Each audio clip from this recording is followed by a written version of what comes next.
Student group of the Institute. Welcome to the Dole Institute of Politics, and thank you for attending today's program, presented by the Department of Military History at the Command and General Staff College at Fort Leavenworth. The Dole Institute would like to hear from you about today's program.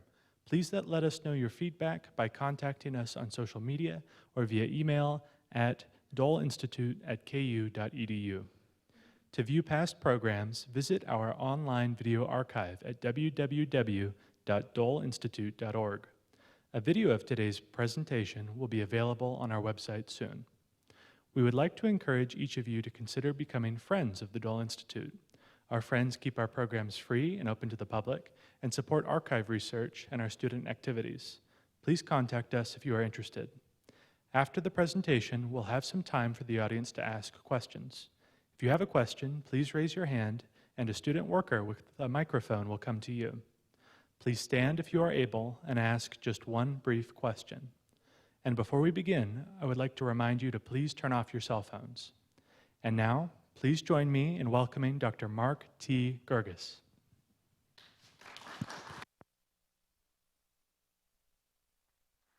All right, well, thank you. Today we're continuing part of a series that we started, I guess it was January, on unknown commanders. And these are commanders that you probably should know something about, but for various reasons they have either fallen out of favor or have just become lost in the time period. And that's who we're going to talk about today, Stapleton Cotton, who, if you had looked at him in the 19th century, a century really making Britain's empire great, he would have been well known, a great reputation, a man of accomplishment, and then yet today, when you look at histories, particularly the Peninsula War, you don't read much about him or his contribution. I need to do, though, is go back for a second, talk a little bit about how I came to this particular topic and reading about Stapleton Cotton. I was an officer in the Army at the time, and they sent me to graduate school to get my master's degree to then go to West Point to teach. And when I got down there, I was sent to Florida State University, where a professor, Don Horwood, had been there since the 1960s, and he had really created this center on the study of the Napoleonic and French Revolutionary eras. And I get there to the Institute of Napoleon and the French Revolution. I meet with my brand new major professor, and he asked me, what do I want to work on? And I was an armor officer, and I figured I'll work on something about the cavalry. My foreign languages, my French and my German, are not very good, and so I would work on something on the British cavalry. And he looked at me and says, find something else. They're no damn good, was his quote. And I, not knowing any better at the time, just brand new in graduate school, I worked on different topics, trying to figure out a new thing to work on, and I had selected Wellington and the Spanish generals. And then about 6 months after I'd gotten there, we were at a seminar, and we were talking about the various armies and their effectiveness, and we were talking about the British Army, and the British cavalry came up. And I asked the question in the seminar of why were they no damn good? He looked at me and goes, that's a good question. You should work on that. So I then spent the next 2 years working on the command and control of the British cavalry. And Stapleton Cotton plays a key role. And one of the things I found out is that they were actually pretty good. And it's part of it is how you evaluate them and what you look at. So let me just set the stage real quick. We're going to talk about the Peninsula War from 1808 to 1814. It starts in November of 1807 with the French invasion of Portugal, but the British Army will be there from 1808 to 1814 continuously. And when you look at it, you talk about a British Army, Portuguese, which will then send troops and brigades, and they'll be part of the British Army and become what's known as the Anglo-Portuguese Army, a Spanish Army, Spanish guerrillas, French Army. It's a very, very complex war that takes place all over the Iberian Peninsula. And the British cavalry in this period gets really a short shrift, very, very small in percentage to the British Army at the time. Most histories of the war that are published either immediately afterwards or even today tend to focus on the thin red line. Wellington's troops, the solid British infantry, usually rated among the best infantries of the Napoleonic Wars, and you just don't talk much about the cavalry. And one of the issues why is because the nature of the campaign. For the first 2.5 to 3 years of the war, the British Army is defending Portugal, and that's really their only mission. It's mountainous. There's 2 major invasion routes. And so the cavalry doesn't have a lot of major roles.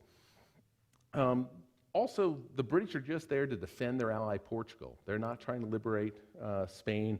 And so in that piece, they don't need a large cavalry arm. And then as you start to look at the histories, you notice some different things. One is because the regiments and brigades that they're formed into are known by their commanders' names, we most often associate these brigades, somewhere around 1,200 to 1,800 men, with the name of their commanders. We don't ever think of them as functioning together as a division. And in fact, for about 3 years of the war, there's 2 cavalry divisions, and Stapleton Cotton is acting as commanding the cavalry. They don't use the term corps in the British system, but in all effect, he is commanding a corps. You also notice there's a lot of just inaccuracies.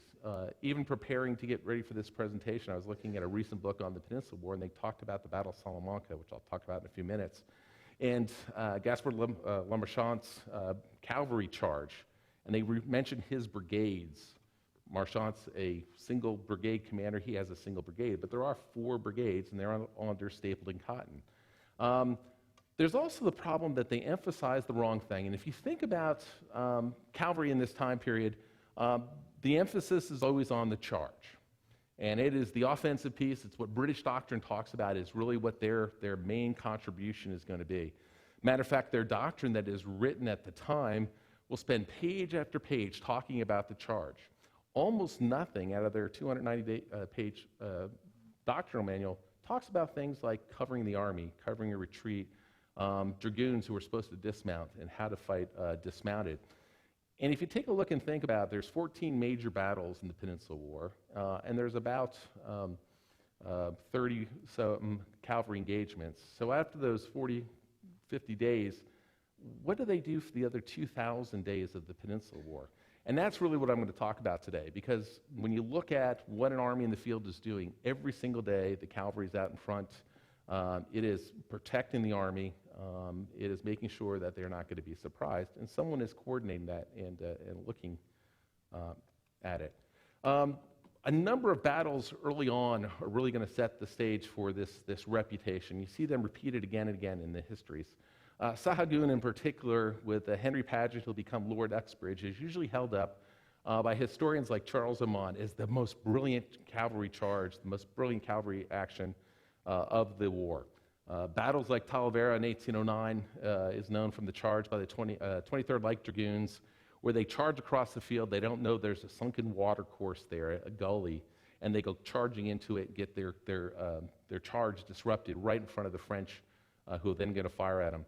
Other things like the pursuit of Massena when he retreats from Portugal, or battles like Campo Mayor, are absolute abysmal failures of the British cavalry, and they tend to get all the emphasis. So let's talk a little bit about what the cavalry did and how Stapleton Cotton played a role. Wellington's going to complain many times, and I should have mentioned also, just for ease of today, I'm not going to use their proper titles all the time. I'm going to use Wellington, even though he's Arthur Wellesley up until the Battle of Talavera in July 1809. Then you can start using Wellington. Stapleton Cotton will become Lord Combermere. Later in his life, he actually becomes Stapleton hyphen Cotton, which just doesn't flow off the tongue very well. So I'm just going to call him Stapleton Cotton and Wellington. But Wellington's going to complain. I have nothing to do with the officers, choice of general officers sent out here. When they come, I have to use them as I'm ordered. And he has a unique set of problems, starting with Major General Charles Stewart Vane. Charles Stewart is the brother of Robert Stewart, Lord Castlereagh. He's the secretary for the colonies in war.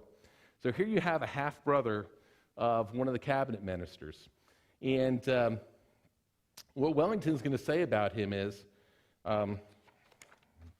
he's a very gallant officer and very able officer of cavalry. And I've witnessed the effects of his exertions in the command of small bodies, and I have no doubt that his abilities would enable him to command large bodies. He labors, however, under 2 bodily defects, the want of sight and of hearing, which must ever prevent him from forming an immediate judgment of what's going on in the field, and from acting in that judgment with the promptitude which is necessary in an officer of command of large body cavalry. So other than not being able to see or hear, he's a great candidate to be a division commander. I won't go through all these. I will talk about just William Erskine, who at times will be the 2nd Cavalry Division's commander. When Wellington first gets him, he's going to write to Beresford, he's more intelligent and useful than anyone you have, and also he's very blind, which is against him at the head of cavalry, but very cautious. But that's nothing. Wellington will receive a letter from Henry Torrens, who's the Secretary of the Horse Guards, just as Erskine is coming to the peninsula. And Henry Torrens is very, very frank in the letter. Sir William Erskine is no doubt sometimes a little mad. He had actually been committed for a time period in the 1790s. But in his lucid intervals, he is an uncommonly clever fellow, and I trust he may have no fit during campaign. Though, by the by, he looked a little wild a few days before he embarked. Sir David Dundas had a high opinion of Sir William when he served with him in Germany, and he thinks some of our generals would not be the worse off with a little of his madness. So these are some of the officers that Wellington is going to be forced upon and have to do something with. So let's talk about Stapleton Cotton. And when you're talking about history, you tend to have these massive books that are hugely influential. And when you turn the turn of the 20th century, Sir Charles Oman is going to write a history of the Peninsula War, which is hugely an influential book on the entire Peninsula War. And he has some very, very definite opinions about Stapleton Cotton. He calls them a great mediocrity. He says in another place, anything that seemed to Wellington to partake of the nature of thinking for oneself was an unpardonable sin in a subordinate. This is why he preferred blind obedience in his lieutenants to zeal and energy, which might lead to some contravention of his own intention. Thus it came that he preferred his lieutenants not only Hill, who was a man of first-class brain power, notwithstanding his docility, but Spencer and Beresford, who most certainly were not. Hence his commission of the cavalry arm through the war to such a mediocre personage as Stapleton Cotton. Harsh words for someone who's going to command the cavalry for almost 4 years in there. General Maximilien Fois is a French general who's going to fight against the British cavalry during the war. And he says, wherever they should be fought against another one, you can best that the cavalry is going to be bested. That even though they're brave and horses are good, there has to be something more. And what he's really talking about is command and control, the ability to control multiple units at the same time. And Wellington, in 1826, almost 10 years after the war, will also mention that he thinks our cavalry is so inferior to the French that if they're equal, ours are going to best them, even 1 to 2. But as you start getting even numbers and more, that the French are going to be successful. So let's talk about this and see how these opinions actually work out. So Stapleton Cotton is born in 1773, about 5 years younger, or 4 years younger than Wellington. He's going to be second surviving son, so he is going to go into the military. He does a variety of really unremarkable schools. His military school will be in England, so he learns not much more other than taking care of a horse and how to clean his uniform. Which is really a shame. The one good thing that Wellington did with the military school he went to in France was learn French, even though he didn't learn much more than writing and cleaning his uniform. Stapleton Cotton's nickname in school is Young and Rapid. He tends to get in a lot of scrapes. He's a very, very active boy. And then he obtains a second lieutenancy in the 23rd Regiment of Foot, which is the Royal Welsh Fusiliers, and he's going to go to Dublin as his first assignment. His first career is pretty typical for a British Army officer at the time. To be an officer, you have to be 16 years old. You have to have an officer who will vouch for your good moral conduct, and you have to be able to read and write. And that's it. Those three things to qualify as an officer. And he is going to, or his dad is going to purchase his steps very quickly. And by 1794, he is a lieutenant colonel in charge of the 25th Light Dragoons, which will be assigned in the south of England. He's going to take part in the 1793 campaign that's going to be in the Low Countries. It's where the Duke of York, it's not a very successful campaign from the British perspective, and everyone who takes place of it really says that what I learned here is what not to do on campaign. He commands the regiment in the south of England, and one of the key things is he's going to be noticed by George III and his family. In particular, his son, the Prince of Wales, who will become George IV, the Prince Regent later on in his life. And We're not 100% sure. It appears that Cotton knows something about the Duke of York, and one of the affairs he's having with a Maria Fitzherbert, and basically spills about it. Doesn't keep it secret, and so he at that point is always on the outs with the future king, and that's going to affect some of his assignments later on in his career. He's then going to deploy to India. On the way to India, he's going to stop. His regiment does not take part. They come ashore, but they don't take part in the capture of the Cape colony from the Dutch. But then they get to Madras, and he takes part in the Anglo-Mysore War. And this is where he's first going to run into a Colonel Arthur Wellesley. And Wellesley is in charge of the forces that are going to siege Serapetam and defeat Tipu Sultan. Cotton is going to command British and Indian cavalry in that campaign, and we know for sure that the two of them know each other at this place. It's possible they met earlier in Dublin. They were both stationed there in the early 1790s, but we have no records of him actually interacting, or the two of them interacting. Cotton's older brother is going to die suddenly, and Cotton will be returned home and become command of a cavalry regiment in the south. He'll marry, and he marries pretty well. Anne Marie Pelham Clinton, the third Duke of Newcastle's daughter. The Duke had been, as a young man, the aide-de-camp to Henry Clinton, who was the commander-in-chief in North America. So during the American Revolution, he was one of the aides. And his son, who will take over as the fourth Duke of Newcastle, will be a politician in that time period. So it's a pretty good marriage. They'll have three young sons. Two of them will die very, very young. The third one will live for a couple years and then die. And then Clinton herself will die in 1807 of consumption. He becomes a brigade commander in the South, and one of the things he's known for, there's really two brigades of light cavalry, his and Henry Paget's, and both of them are known for their training, where most regiments really don't work at. The records of the officers at the time are kind of shocking when you read them, where they're being told by their non-commissioned officers, you don't have to learn how to do the commands, you just have to learn the words of command, because your soldiers know how to do it. You just say the words and they'll execute it. Cotton seems to not be one of the ones who just takes that. And one of the things he puts a lot of effort in is to trying to do the outpost duty of the Army, how to put out what they call the mounted vedettes, how to have their supports. And he will work on that in the South. He becomes a member of Parliament, which he'll stay until 1814, and then he deploys to Portugal with his brigade in April of 1809. He doesn't take place in the early campaigns that lead up to Coruña, but as a brigade commander, he's going to be there when Wellington returns to the peninsula and will take part in the campaigns there. He's known as the Lion of Gold, and let me read you quickly just a quick description of Cotton at this time. He's described as having moderate stature, sparsely built, very active, and an excellent horseman. Expensive uniforms and horse trappings, supposedly worth 500 guineas. I did the calculations. 500 guineas in 1809 dollars would make a uniform and horse trapping. So uniform, all the gear on his horse, about $49,000 in today's U.S. dollars. That's why he's known as the Lion of Gold. He's also personally brave. He'll have 3 horses shot out from under him at that time. But after the first campaign of the Talavera, his father will die.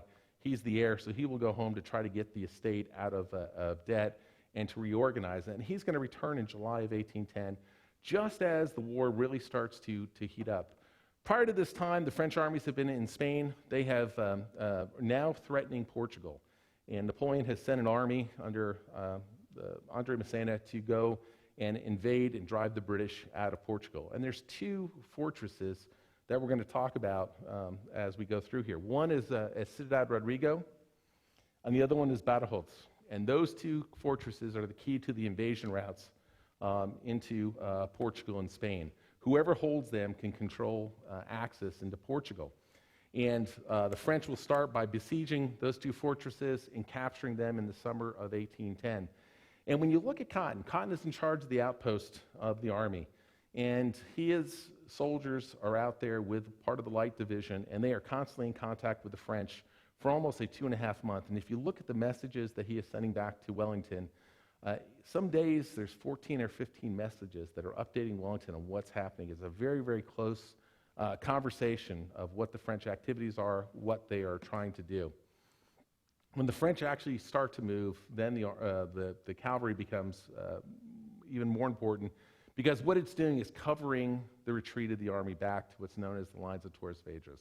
In the time period between the 1809 campaign and this French invasion, Wellington has built 3 lines of fortifications across the isthmus down leading to Lisbon. The French know nothing about this. And so as Wellington is being pushed back, the French think they are pushing the British off the peninsula and will finally get them out of Portugal. All through this time, Cotton is controlling a division worth of cavalry, 3 or 4 brigades, and is in fighting withdrawal, and does very, very well in there. When they finally get in October back to the lines of Torres Vedras, the French are absolutely shocked. They had no idea these lines were there. They were only in Portugal a year before, and those lines did not exist. And they will stop dead and will spend the next 8 months trying to figure out what they're going to do. Cotton's going to return home once again, and at this time period, more cavalry forces start to come, because they have to fight both in the south near Badajoz and in the north by Ciudad Rodrigo. And so as Cotton returns, he's in 1811, they actually have 2 divisions worth of cavalry, the 1st and 2nd Cavalry Divisions. Cotton's going to command personally the 1st Cavalry Division. Sir William Erskine will command the 2nd Cavalry Division in the south. And you have some unequal, if you will, responses of what's going to go on. The British are going to take multiple times to try to attack, particularly Badajoz, before they actually get it. And there's a number of major battles that really show some of the problems that you see with the cavalry. All these battles take place at brigade level. They're relatively small, but they really hurt the reputation. Campo Mayor, Robert Long, Major General Robert Long, they're going to attack a French unit, drive off their cavalry that's covering them, and then the horsemen are just going to keep going and keep going and keep going. It absolutely annoys Wellington that the British cavalry cannot stop a charge. And he talks about it to Beresford. Their conduct was that of a rabble. He tells them to have all the officers and troops brought together, the 13th Light Dragoons. We're going to read these orders to them on how embarrassing.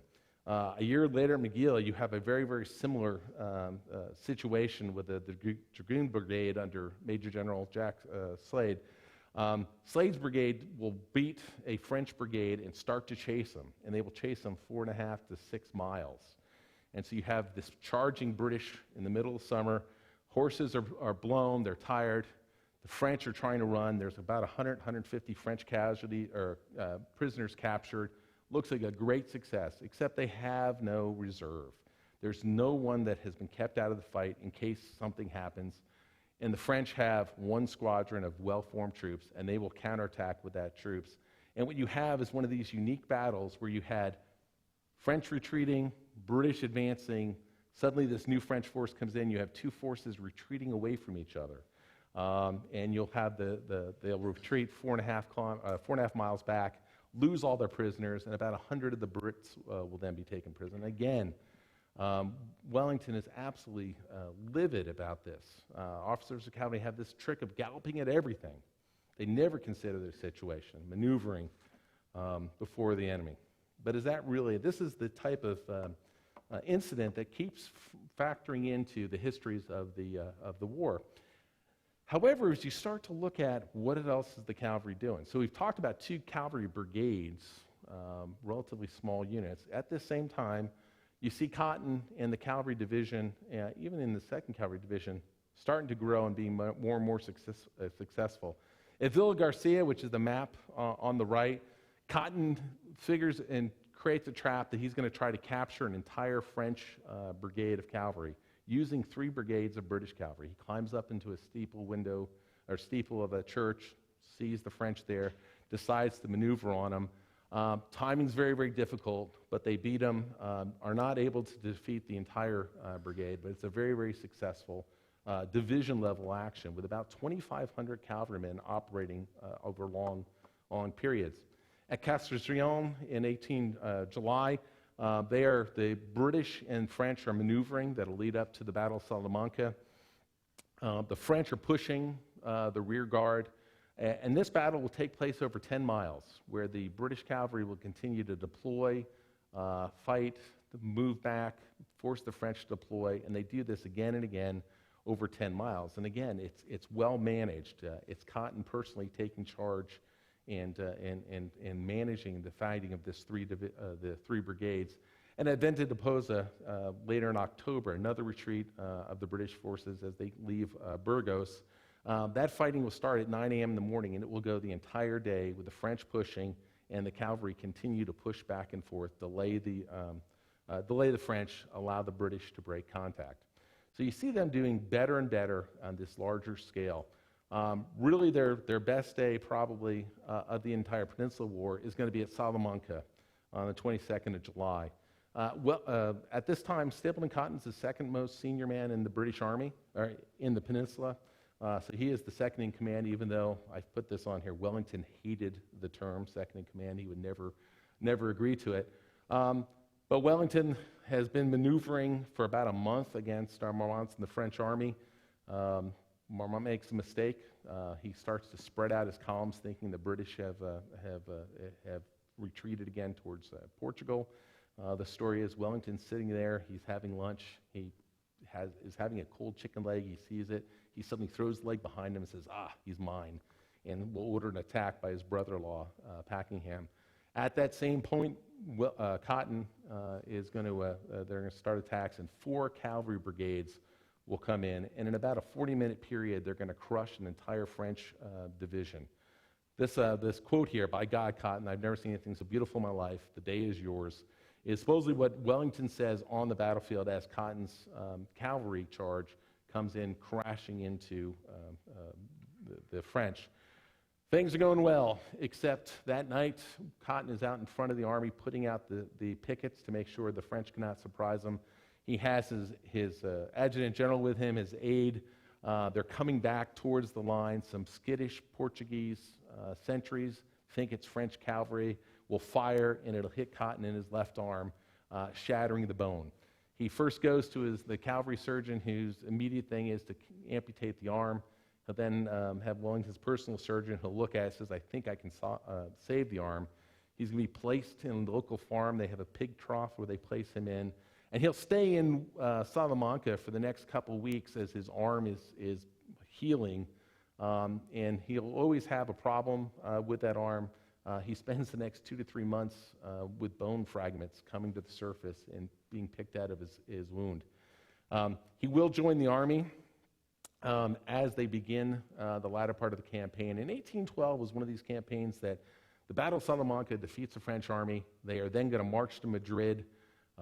Wellington enters into Madrid. They spend a few weeks there. They then go up to Burgos and will besiege the cannon, but they don't have, or the castle, they don't have the cannons to be able to do it, and they have to retreat all the way back to Portugal. And basically at the end of the campaign, they're right back where they started. At the end of this, Cotton's going to go back home. And he returns to London, and when you look at him going back, he's been wounded. His wound's still hurting him. He has fought the last part of the campaign despite his wound.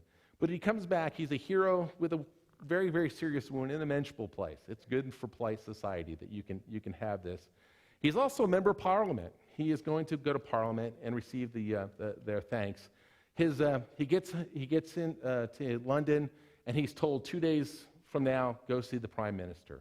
Cotton thinks, I finally made it. I'm going to get advanced into the peerage. I'll become part of the House of Lords. He thinks his contributions, both as cavalry commander and as the second in command, is going to get recognized. He meets with the Prime Minister, and it's not to give him a peerage. It's to actually ask him, he's senior to William Beresford, and they want Beresford to be the second in command in case Wellington is incapacitated. And they ask him to step aside so Beresford can be the next in command. It's an absolute, he takes it as an insult. He's very, very upset. And there's a lot of conversations back and forth, all documented in these wonderful letters from Wellington about whether Cotton's going to return. One of the other things is he is an eligible bachelor, and he has a very significant holdings as a baronet. And he does meet and become engaged for his second wife. And so the question is going to be whether he's going to return for the 1813 campaign. At the same time, Wellington wants to reorganize the cavalry. He's finally risen up enough in stature that he can get rid of some of those officers that we talked about earlier that haven't been functioning well. He wants to send them home, but you can't just send them home. That would be insulting. So what you have to do is they maintain this, it's almost charade of finding them a position on the home staff. So you don't get recalled, you get put to another, you're promoted out of your position. If he gets these officers recalled, particularly William Erskine, the lieutenant general, he'll then reorganize the cavalry into a single division, and he'll have to, because they're getting new regiments out and getting some of the ones that are there that have lost a lot of strength will be sent home. You have to reorganize all the brigades. Cotton does decide to return, and he's going to sail 1 May, and it's a 28-day passage. Normal passage back out to the peninsula is about 2 weeks. It takes him almost twice that time. I had earlier had read the things that Charles Oman had said about that Wellington didn't want anyone who was thinking for himself, that he only wanted blind obedience. And yet, as you start to look at this period where Cotton's either wounded, leaving the peninsula, or coming back, it really throws into question a lot of those things that Oman says. Cotton, on his way out to the peninsula, will go down to Bellum, which is the Calvary barracks in Lisbon, and he will inspect the 1st and 2nd Life Guards and the Royal Horse Guards. They're sending the heavy cavalry, the Guards regiments, out to the peninsula.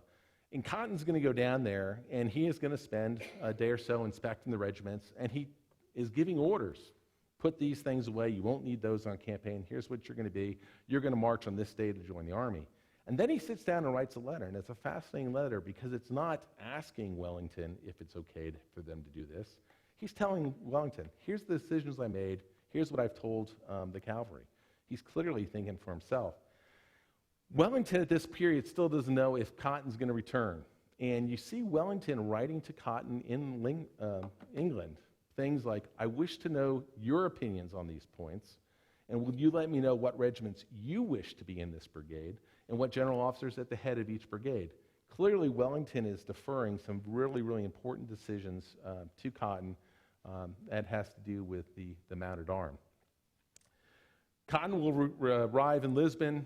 He leaves Lisbon on the 4th of June, rides up to try to join the army, and he arrives 1 day too late. The climactic battle of the campaign is on the 21st of June. He joins the army on the 22nd, and so misses the campaign that's really going to end French rule in Spain. He takes command of the single division, and instead of 2 divisions with 4 brigades each, it'll be one huge division of 8 brigades. We talk about span of control today, where usually it's anywhere from 3 to 5 subunits. He has almost double that he is doing. Part of it is they're entering the Pyrenees Mountains. The need for cavalry is much less, but as they start to enter France in the spring, again, the cavalry starts to function, and they're going to split them up informally, and they'll have one part they'll call Beresford's cavalry, and then they'll have the part that's with Wellington, but they never form a formal 2nd division. And then the Battle of Toulouse, which is actually fought slightly after Napoleon has abdicated, will mark the end of the campaign. Wellington's army is going to break up. The infantry goes to Bayonne, and much of it sails to America, where it goes and burns the White House. The cavalry then will march across France. Part of it is a political message. Those portions of the French on the western part that have not seen war, have not seen Allied armies, now see 7,000 cavalrymen marching through them to make sure they understand who has won this war. And then ironically, when they get up to the Channel ports, they sell the worst horses to the French army because Napoleon's army had lost most of their horses in the Russian campaign. In 1813, 1814, one of his weaknesses was cavalry horses. So as Louis XVIII comes back, reestablishing the Royal Army, they're going to sell many of these British horses to the French Royal Army to reestablish it. 9 months later, of course, Napoleon's going to come back, and those British cavalry horses will now be under French horses fighting at the Battle of Waterloo. The Waterloo campaign comes. Wellington had risen up where he could actually have a say of who is going to be there, and suddenly finds himself absolutely frustrated. He can't get his army that he had in the peninsula back again. Much of them are in North America, and what's really galling to him is that he is having all these officers who missed out on the glory of the Peninsula War sent to him, whether he wants them or not. And it writes on here, I might have expected that the generals and staff formed by me in the last war would have allowed me to come again. Instead, that I'm overloaded with people I've never seen before, and it appears to be purposely intended to keep those out of the way I wish to have. Who's he talking about? He's talking about Stapleton Cotton, who has offered his services. Wellington has said, I want you to command the cavalry. However, the Prince Regent, the former Prince of Wales, who is mad at Cotton, is not going to allow Cotton to go serve. And Henry Paget, who's a good officer, Lord Oxbridge, will go and command Wellington's cavalry during the campaign. Oxbridge, of course, on the day of battle, will have his leg blown off and will not be able to serve. And so Cotton will rush to the continent and on the 18th of July, rejoin the army. And he'll spend the next 2 years as part of the Army of Occupation. He could, at that point, he's commanding the cavalry in the Army of Occupation. At that point, he could retire. Instead, he takes the governorship of Barbados and the Leeward Islands in the Caribbean for 3 years. He also becomes the commander-in-chief of Ireland after that, another critical and important post in the United Kingdom. And Wellington, in 1820, Wellington has become this bigger-than-life figure in the United Kingdom. And Wellington decides that he's going to go to Combermere Abbey, where Stapleton Cotton lives, and he'll spend Christmas with the Cotton family. He becomes godfather to Wellington Henry Stapleton Cotton. It rolls off the tongue, doesn't it? And then he also plants a commemorative oak tree, which is still existing at Combermere Abbey.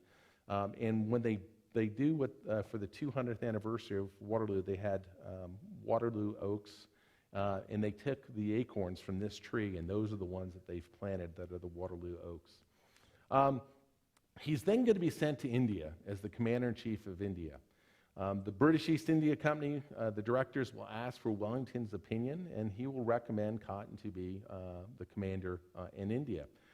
He's going to siege Barabator. It had been deemed impregnable. Lord Lake, who had fought 20 years earlier there, had been unable to break the siege, and Cotton is going to be able to direct the siege and capture that part of India, and will then rise up and become Viscount Combermere and rise in the peerage. He also changes his name to Stapleton Cotton. So there, and then one biography I was reading that kind of talked about the Combermeres, the Cottons. They're always really bad with money, but they marry well. And because he loses all his money that he makes in this siege in a failed bank scheme in India. There's a story, and I put it in here because I'm sure someone's going to ask about this, where they're planning a campaign into Burma, and Wellington is supposedly asked, send Combermere. But we have always understood that your grace thought Combermere a mere fool. So he is, and a damned fool. But he can take Rangoon. The interesting piece in this, and I've been looking for this for a number of years, I've never been able to find a person who actually was there when this was said. But we have always not really sure who the we is. It's one of those stories. You'll see him repeated many places. Does Wellington think he's a mere fool or a fool? Probably not. Wellington is the godfather to his son, after all. Personal life, just to wrap this up, Cotton will marry 3 times. Already talked Lady Anna Marie Clinton, who dies of consumption. Carolyn Grenville, and that's where the surviving sons and daughters from Cotton will be born. They marry right after the Peninsula War. He comes back home. He marries not sure why, but after he comes back from India, they're estranged. They will live apart for the last 7 years. And then she dies in 1837. And then he'll marry Mary Woolley, who's almost 30 years his junior, but by this time he's in his almost 70. So she'll die in 1889, and he'll die at age 95. The picture on the right-hand side is him later in life, probably in the 1850s when he becomes the guardian of the Tower of London when Wellington dies. He also gets made in 1855 a field marshal. And what you're seeing there is the end of the baton where Queen Victoria has engraved the field marshal's baton. So what's the legacy of Stapleton Cotton today? He has a statue. He's not buried in Winchester. He's buried in Wales. However, despite the fact that most people don't know of him today, if you go to watch the Horse Guards and do any of the guard changes, their barracks are Combermere barracks. Clearly, the cavalry under Wellington plays a critical role. Wellington says, I could not have come out of the mountains of Portugal without an effective cavalry branch. And when you look at the 2,000 days that they're going to play the role, they're going to be effective in covering the army and providing that light reconnaissance mission that they need. I'm now open for any questions. Yes, Tom.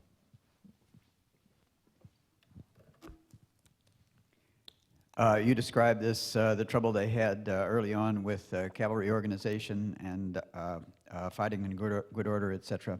But my question is, just out of curiosity, did the British at this historical moment have a cavalry school? No. And part of the problem is when you go back to the British, just the British military in general, starting in the 1790s, they've come out of the American War, and there's a lot of parallels to us today and also us after Vietnam.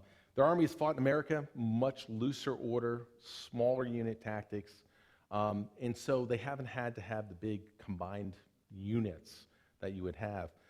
In the 1790s, Sir David Dundas is going to realize this shortcoming, and he's going to start writing doctrine that's going to be a unified doctrine. You can't have multiple regiments fighting together if they march at different speeds, if their steps are different, if they have different ways of doing stuff. So he's going to unify that across the infantry. He takes for his inspiration the great Frederick the Great and the Prussian model. So his doctrine that he invents for the infantry is very, very rigid. He gets the nickname Old Pivot because it's all about getting to a point, turning, and going to a point again. After he's unified the infantry, he's going to try the same thing with the cavalry. He's not going to be quite as successful. Part of it is the cavalry is a much faster moving organization. And it changes the way they're organized. When you look at, for example, a French regiment at this time period, where they have the soldiers in line, and then they have the junior officers in front, and then they have the colonel in front, each of them being able to be seen by the soldiers. British cavalry has the officers and non-commissioned officers in the ranks, and they have the colonel out in front, and that's to keep them in line. He's so worried about arrangement and the ability to make a turn, keeping it. So British cavalry will do a turn, stop, dress up their line, move, just stop, dress up their line, and that with the officers in there. And I think it's part of the problem of why they have such an issue with the ability to keep a reserve and keep in control. If you ever walk with a lot of people in line, it's very, very hard to keep in line. And the colonel out in front, if he stops and you don't see him, you just kind of keep rolling right by him. And once you've lost that ability with the adrenaline going, with the half-ton horse going, the ability to stop them is very hard. The French have a better system because their officers out in front, when they start to slow down, the soldiers near them have to physically slow down too.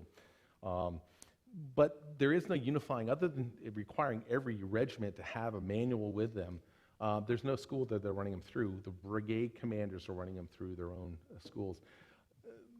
Despite the fact that most of their time is spent doing outpost duty, they don't have a manual for how to do outpost duty for almost the first 2 years of the war. And it's going to be one of the King's German Legion officers who's going to write a manual for outpost duty. And it's a very practical manual. Actually, the copy when I was doing my dissertation I found was from the Confederate States of America. It had been published in Richmond in 1862. So they took an 1810 manual from the Peninsula War and published that as the Confederate manual on how to do outpost duty. So it was a pretty practical manual, but for the first 2 years of the war, there is no particular system to it. And when we talk about system, they had ways that this set up. For example, as you have a hat, these large hats, when you come up over a hill, you take your hat off so you're not showing the hat so your enemy can see you. They had different signals that if you saw the enemy and it was mounted troops, you turned and you rode around in a circle in one direction. If they were ground troops, marching troops, you turned your horse in a different system. If you're being pushed back, you never went straight back towards your supports because then the enemy would see you. You wanted to go on an angle and hopefully lead them onto your supports so that they would be able to counterattack and surprise. And so this is all codified so that all the cavalry operates the same way, but it takes them 2 years of the war to be able to do it. So.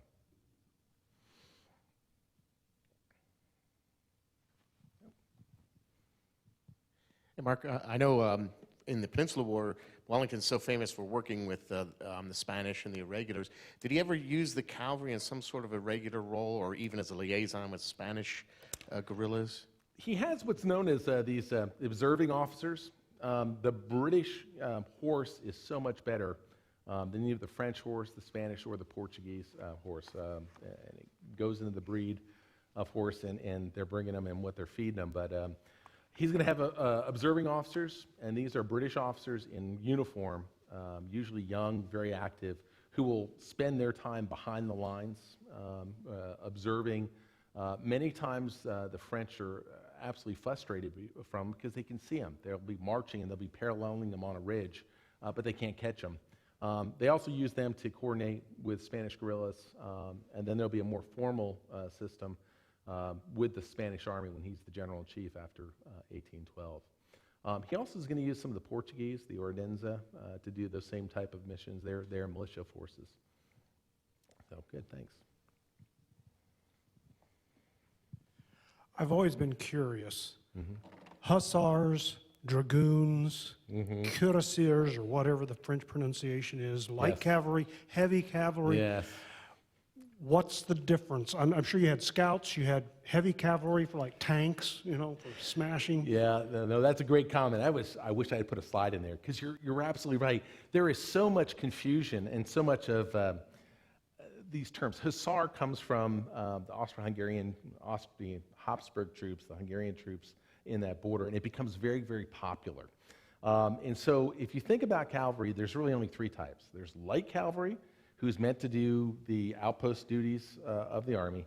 There's the heavy cavalry, what they usually call as big men on big horses.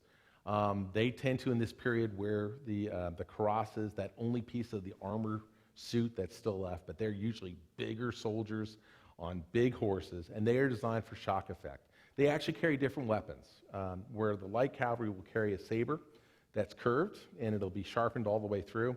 Heavy cavalry tends to carry a sword, a straight weapon, and at least in the British service, they're called hatchet points. They only have about the first 13 inches sharpened. And that's because they don't want you to do is get into a sword fight, hacking. The power of the heavy cavalryman is this half-ton horse and his rider, your arm out there, and you're using this point, and you are just crushing everything in front of you. And if you've ever heard, for example, a 70-ton tank go by, the ground shakes, and you think about these hundreds of horses, the effect that would have on it. So that's the light cavalry and the heavy cavalry. The heavy cavalry, there's all sorts of names. The British, it's the Life Guards, the First and Second Life Guards, or the Royal Horse Guards, the Blues, and those are the heavy cavalry. They also have some Dragoon Guards, which tend towards the height. On the light cavalry, it's usually called the Light Dragoons. Right before they get into the Peninsula War, they'll change and allow 3 regiments to become hussars. And in the way they write it in their the reports, it's the 7th Hussars, parentheses, Light Dragoons. They're exactly the same as Light Dragoons. The only difference is they wear the Hussar uniform. And it's the pleats over the shoulder, that little jacket, and by this time period, the jacket has become short and you can't actually physically wear it. Much more flamboyant type of outfit. Usually the big busby hats that are lined with, it has wire in there, so it is a protective thing for you for slashing weapons. So those are light and heavy. In the middle is dragoons. And the dragoons are meant to be mounted infantry, if you will, much like we have dragoons in the 1830s here. They're meant to be able to fight mounted or get off and fight dismounted. But in the British service, they almost never do. Their entire, I think it's a 290-page doctrinal manual, there's 10 pages on dragoons dismounted. And all those 10 pages talk about is how to get off the horse, how to form up as an infantry battalion, and how to march doing a pass and review. They have specialized equipment. They usually carry a musket of some sort, usually a full-size musket. They'll carry infantry or wear infantry-style boots with them, and they have heavier equipment because they're meant to get off and fight. One of the funniest lines I ever found during research was at the battle near Coimbra in Portugal. The British dragoons are doing the rear guard mission, and at a certain point they're fighting against French dragoons. And the French dragoons get into the town, and they get off their horses, and they start hiding behind rocks and walls and start shooting at the British. And the British observer who's writing his journal says, these guys got off their horses, and it's like a swarm of ants. I've never seen anything like it. And it was a dragoon who was writing this. That should have been what he was doing also. But because the British have so few cavalry in their service, they emphasize the charge for everybody. Instead of just the heavy cavalry emphasizing the charge, the light cavalry, the medium cavalry, and the heavy cavalry all do the charge, which doesn't allow you to specialize, and it really makes everyone's performance down at the lowest level. So thanks, good question. Yeah. Anybody else? Did the French use squares? Yes, absolutely. Yeah, at the one battle I was talking about, Campo Mayor, the question is, did the French use squares? They're actually going to have the 100th line is going to form into a square. And once infantry forms into a square, there's very, very little cavalry can do. There's only a handful of times in the entire Peninsula War that a square gets broken by cavalry. Usually something odd has to happen. In the best case, what you would want to do is they form square, you prevent the square from moving, because you can march in square, kind of sidestepping part of it. But what you do is bring up artillery. They're in a thing, you bring up artillery, you blast them with artillery. When they start to fumble, then you charge in with the cavalry. And at Campo Mayor, they drive off the cavalry that's protecting them, and they drive them away. The infantry's in a square.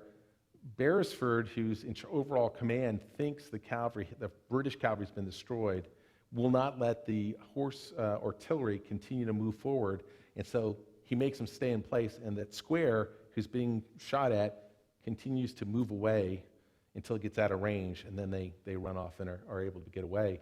The only real time a square is going to get broken will be the day after Salamanca at Garcia Hernandez, where the Germans, there's the King's German Legion, which are British troops that are Germans from Hanover.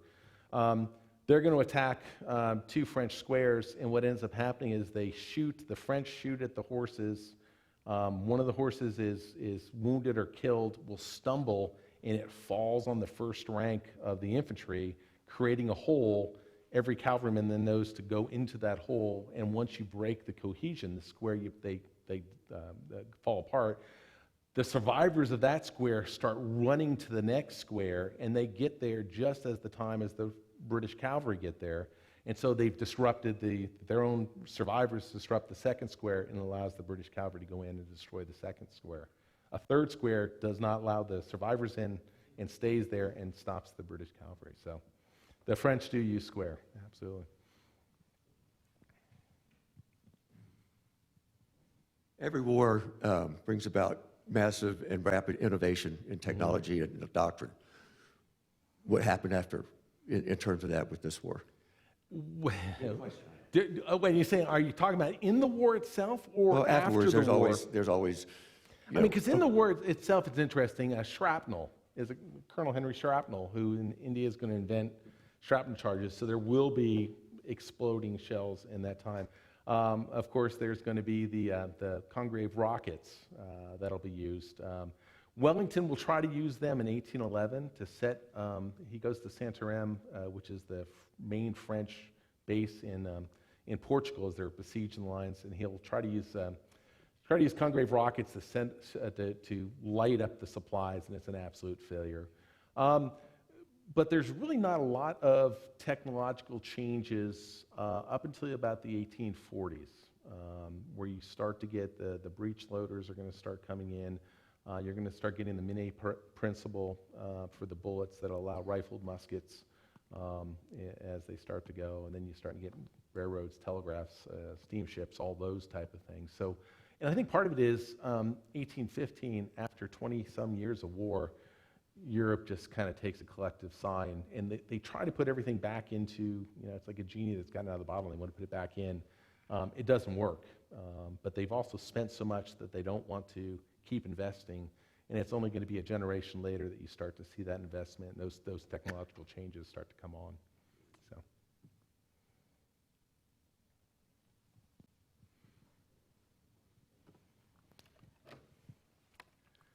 Does Stapleton Cotton's use of cavalry change, or were you able to determine change with his experience in India? That's a good. Are you talking the campaign in India in 1799 or the campaign in India 1825? 1825. No, because he never takes command in the field again. So you really don't see him able to do it. One of the interesting things, going back to whether he was going to be the second in command or not, or was going to be Beresford, one of the things that was against him was that he'd been a cavalryman his whole career. And the prevailing thought was he just didn't have the experience to be able to command an all-arms type of force. And so that's why they wanted to go to Beresford. Marshal Beresford, who had organized the Portuguese army, much, much better organizer, raising troops, doing those type of things. So that's why Cotton is asked to step aside and not assert his data rank. Interestingly, when he gets to India, he has an all-arms army, and he does very well with it. He has, whether it's been his tutelage under Wellington in the Peninsula, just his growth as a commander, but he fights with an all-arms army and takes Bourbatour, which had been deemed impossible to take. But what he learns from that, part of the problem is, personally, he never goes out in the campaign. The other problem is Wellington's influence as you go forward from the end of the Peninsula War, or really from Waterloo, is to keep the army as close to what the winning success of 1815. And that's one of the big problems they're going to have as they go into the Crimean War, is that they go in with an army of 1815 into a much more modern war, and they have to invent on the fly, logistical systems and all those other pieces. So, good question. Any other questions? No? All right, well, thank you very much. Yeah.